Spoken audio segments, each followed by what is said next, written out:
Periodically, we like to revisit some classics, and today we're revisiting 2 classics, super budget bourbon buys, cult favorites amongst the whiskey community, Old Forester 100 proof signature and the Old Forester 100 proof rye.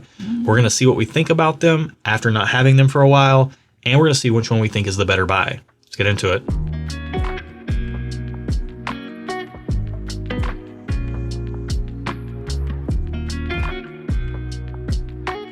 Welcome to Stuff and Whiskey. I'm Erin. I'm Josh. We are back with another Classics Revisited, a duo this time, our first time doing a duo, but it felt right. You know, sometimes you just know what feels right. Yeah. Felt right. Yeah. Felt right to compare these two because they're both around the same price. They're both highly revered as being very good budget buys, and we want to kind of compare and contrast them, see which one we think is the better buy. And this kind of came up because last month or recently in a Tuesday video, we did a budget bourbon finds for Very Old Barton 100, and Old Forester Signature 100 is like the bigger brother to that. So I'm keeping that in my mind to see how this kind of compares to that. I don't remember that at all, so I won't be able to do that. If you're new here, Erin does not catalog whiskey information whatsoever. She's just a social sipper that likes to hang out and have fun. She's got a great palate, but did I like the Very Old Barton? Okay, cool. Yeah, it was $15. This is $25. Okay. This is also $25. Let's get into it. See what we think. As a self-proclaimed rye fan, I'm already predisposed to like the rye better, but we're going to see what happens. And I'm more of a sweet Kentucky bourbon guy. With that said, I'm going into this with a little bit of knowledge. I'm going in with an open mind and an open heart. Okay. I'm going in with a little bit of knowledge and a really open mind because I don't know which one of these I will prefer, to be honest with you. Let's get into the Old Forester Signature 100 bourbon on the nose. It's so weird not to do this blind. I know. Like to know what I'm drinking. I don't like it. It is kind of weird. I don't like it. I don't want to know what I'm drinking. Don't tell me. If you are new here, we typically do blind tastings. If you like that sort of thing, think about subscribing to the channel. Yeah. We've done hundreds of them, and to drink it non-blind feels really weird. I'm not going to lie. So on the nose, are you getting anything specific? Sweet and sour. Sweet and sour. But not in a Chinese food sort of way. In a separate sourness, sweetness. I could go for some Chinese food tonight, to be honest with you. I could go for some Thai food tonight. Oh, you can always go for Thai food. Some Thai curry. Oh, I changed your life when I introduced you to Penang beef curry. Oh my gosh. Yeah, you did. I will give you full credit. Is the sweet and sour combination you're getting, could you in your brain put that together as a banana note? Maybe. Is that the power of suggestion that just happened? Old Forester typically does carry a banana note. I'm getting a banana note on this. You said sweet and sour. That made me think what you're smelling is what I'm reading as banana. Like a very ripe banana. Yes. Yes. Like mushy. I think you just voodooed me into thinking that, but I'm here for it. Well, I have a little bit of nut blindness. Okay. We are a family-friendly, over 21-year-old channel. In whiskey, I can be I can get nuttiness and oak confused with each other, especially on younger bourbons. And you can be banana blind. I'm absolutely banana blind. So I'm trying to help you, is what I'm trying to do. Thank you for helping me with my banana blindness. And we've had people comment, maybe it's a help to you as well. Maybe I just helped you. If you're nut blind, I can't help you. You and me are in the same boat together. All right, well, let's taste this and see what we taste. Okay, by the way, all I'm getting off of this is like a Runts banana candy and a lot of vanilla. And if I were blind, I would probably think I'm smelling a higher proof version of Jack Daniel's Old No. 7. Okay. Because they share a lot of similar qualities. Let's get into the palate. Oh, this is good. Why? It's generally sweet, generally balanced, not too proofy, but there's a little bit of a kick there at the end that I could tell that, like, it's not weak. Yeah. I would say, we know these are inexpensive. When you're talking about inexpensive bourbons or ryes, you're worried about younger products, maybe a little sharp, maybe a little ethanol forward. I'm not getting a lot of ethanol in this. It's not too sharp. It's not too bitter. Sometimes I think with younger products, I can get bitter, and I'm not getting that. Yeah. One of the interesting things is when I first opened this bottle, I did think it was a little sharp. Now that it is opened up, it's halfway down. It's been open for a while. It has mellowed out a little bit. Or, maybe that was just my palate that day. Palates change day to day. To me, this is coming across kind of like the nose didn't quite translate to the palate. It's a little darker and richer on the palate. Yeah. Instead of being all banana and vanilla on the palate, there's an inclusion of a cherry note, and it's a little bit kind of, I wouldn't say silky. I wouldn't go so far as to say that, but the body, the texture of the pour is a little heavier than I thought it was going to be for 100 proof. It is pleasant. I would say it is pleasant. It's not something I could see getting tired of. Like, it comes across with a balanced sweetness, which for me is a big deal because I don't like things that are too sweet. I can tire of them. My palate will tire of things that are too sweet quickly. Yeah. I can see myself not tiring of this as quickly as some sweet bourbons, which is a nice thing. I agree with all that.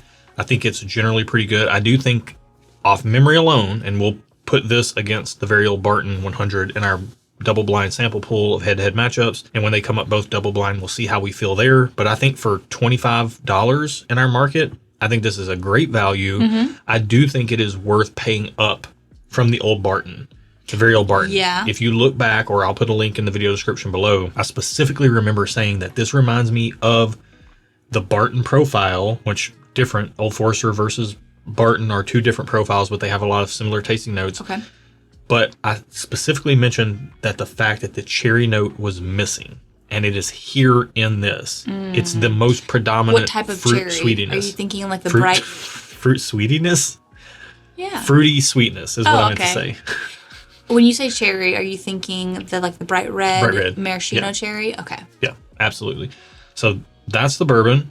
We're off to a good start. Okay. Let's get into the rye and see how it compares. Okay. As a bourbon guy, I would not be surprised if I like this more because it is a different mash bill than a lot of ryes. It has a lot of malted barley, I believe, in the mash bill. Interesting. And yeah, that might be on the bottle. And 20% malted barley, 65% rye, and 15% corn.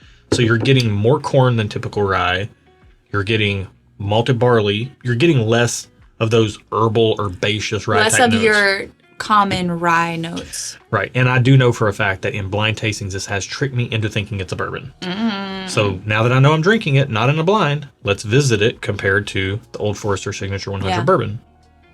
That smells so good. It does smell good. It smells, hold on. It smells like fresh air and linen. I see you. Yeah. I do think But like in an apple orchard. Yes, I think it's brighter. I do think there's like an apple orchard type of note to it.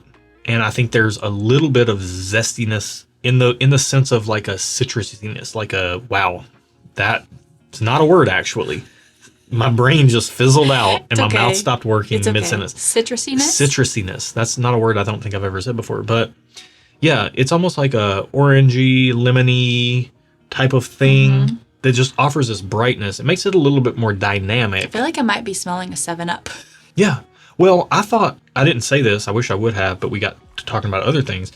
On the bourbon, I got a little bit of almost a cream soda-ness on it. Whereas this is a little bit more effervescent, like a 7-Up, you know? On the nose, yeah. Let's see what it tastes like on the palate. Yeah, let's go.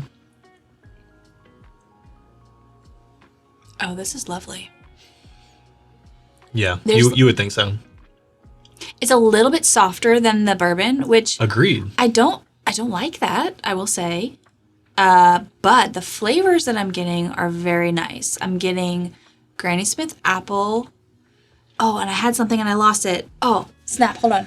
I'm honestly, in direct comparison, I've never ever compared these two side by side.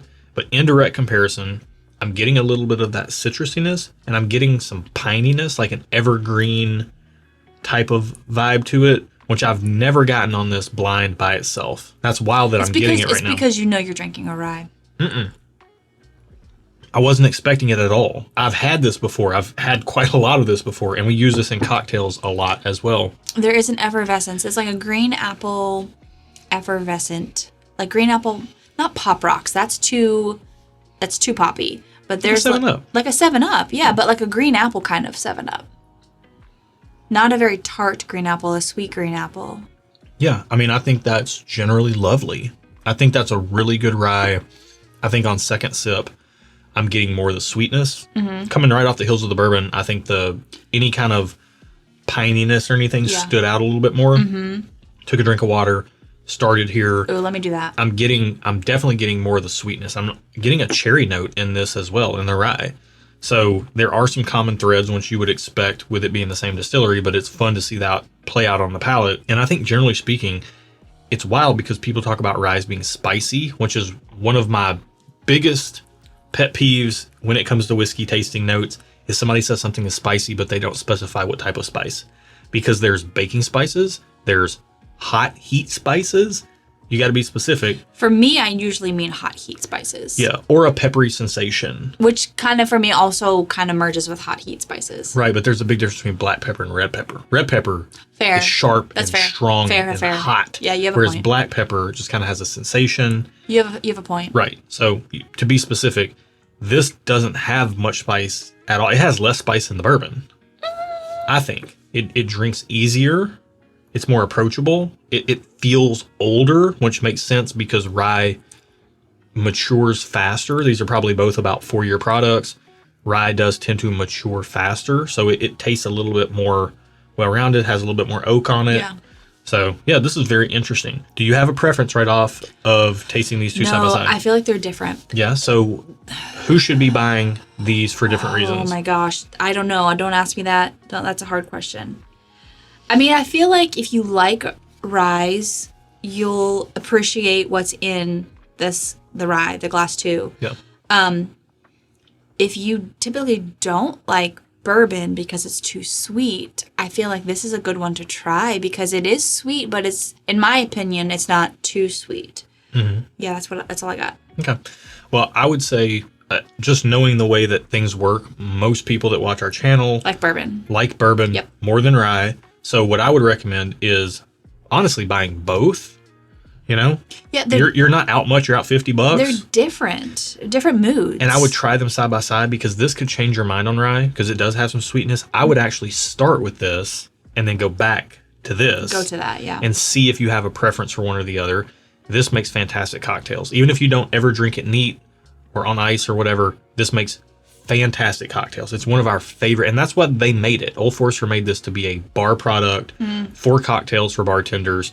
It happens to hold up for neat sipping well enough, but it's fantastic in cocktails. I think that's the third time I've said that. I can't stress it enough. Hey, this is a good cocktail, rye. Did you guys hear? This was pretty good for cocktails. Fantastic for It's worth cocktails. trying at least. But then this right here also goes great in cocktails, but it is good enough to sip by itself.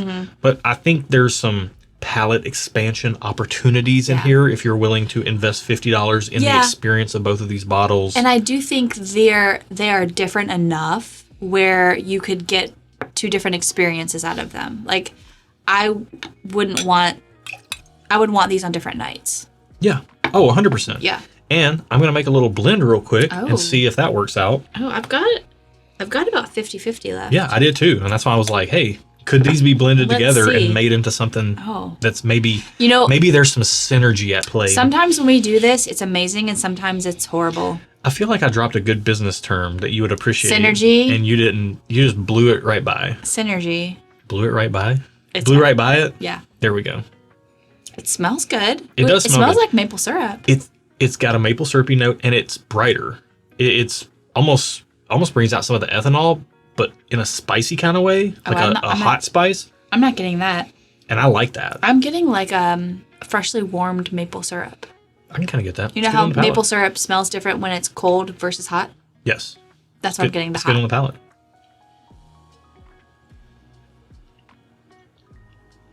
Pretty good. Oh, that's nice.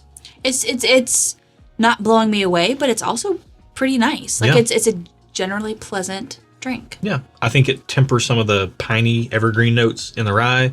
I think it tempers some of the sweet notes in the bourbon. Wow. Buy 2 bottles, get a third for free. Mix them together. A BOGO. In a glass, yeah. Who doesn't love a BOGO? There you go. I mean, come it's on. not BOGO because that's buy one, get one. This is a BitGo. Buy 2, get 1. Okay. BitGo. Yeah. BitGo. If you like BitGos, then buy both. If you like this channel, Subscribe. think about liking the video, subscribing to the channel, hitting that bell down there to join us on the live stream. If you like the way that we do things, we try to keep it pretty laid back over here. If you like that kind of approach, check out the video description for a link to our Patreon. We have a fantastic community over there that is very much like-minded in their laid backness. having fun with whiskey, good people and good whiskey. That's what we're all about here on the channel. That's what we're all about on our Patreon. And you can get our barrel picks. You can get bonus live streams that we only do on Patreon over there. All kinds of good stuff, all kinds of fun stuff. If you hate fun, don't join our Patreon. But if you love fun and love good whiskey and good people, then definitely think about joining our Patreon. Yeah. Again, but if you hate fun, don't join. Don't even check it out. We only want people that want fun. Yeah. And if you hate, if you just hate good shirts, don't check out our website. But if you like good shirts, like this one, very subtle, this discreet. is very discreet. Yeah. We've got some more non-discreet ones. Yeah.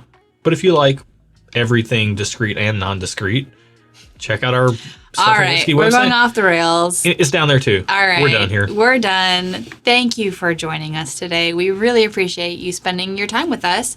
And be good to each other. And until next time, cheers. Get an old foe in your life. Oh, gosh.